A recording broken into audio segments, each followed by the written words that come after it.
ಈಶೋ ಶುಭವಾಗಲಿ ನನಗೆ. ನಾವಿದು ಆಶ್ಚರ್ಯ. ಒಮ್ಮೆ ನಮ್ಮೆಲೆ ಕರೆಯನ್ನು ಆಲಿಸಿ ಬಂದಿದ್ದೇವೆ. ಕರೆಸಿದ ಹದನವೇನು ಪ್ರಭು?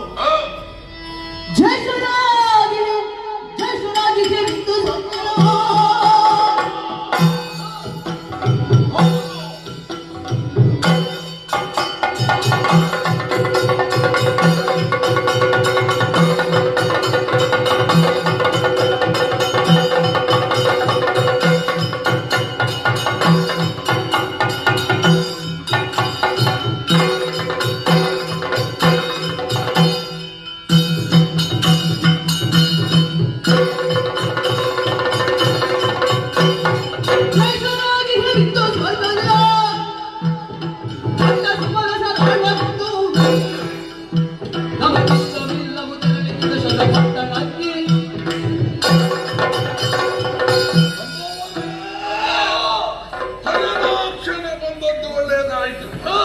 ನೀವು ಯಾವತ್ತೂ ಇದ್ರು ಅರ್ಥಮಂತ್ರಿಗಳು ನಮ್ಮ ಈ ಶೋಣಿತಾಪುರದಲ್ಲಿ ಇಷ್ಟು ಎತ್ತರ ಏರಿಕೊಳ್ಳುವುದಕ್ಕೆ ನಾನು ಒಂದು ರೀತಿಯಲ್ಲಿ ನೀವು ಕಾರಣ ಆಗಿದ್ದೀರಿ.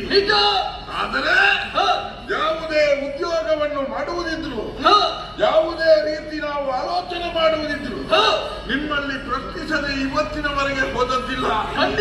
ಈಗ ದೇವಲೋಕವನ್ನು ಸೇರಬೇಕು ಎನ್ನುವ ಹಾಗೆ ನಾನು ಯೋಚಿಸಿದ್ದೇನೆ.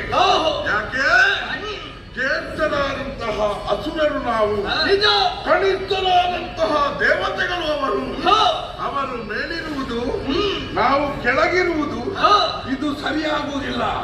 ಯಾವತ್ತಿದ್ರೂ ನಾವು ಮೇಲಿರಬೇಕು. ಆ ಸ್ವರ್ಗಲೋಕದ ಸುವಸ್ತುಗಳನ್ನು ಅನುಭವಿಸುವುದಕ್ಕೆ ನಾವು ಯೋಗ್ಯರು ಎನ್ನುವುದನ್ನು ಲೋಕಮುಖದಲ್ಲಿ ತೋರಿಸಿಕೊಡಬೇಕು. ಅದಕ್ಕೆ ಬೇಕಾಗಿ ಸ್ವರ್ಗಲೋಕಕ್ಕೆ ಹೋಗುವ ಬಗ್ಗೆ ಏನು ಅಭಿಪ್ರಾಯ?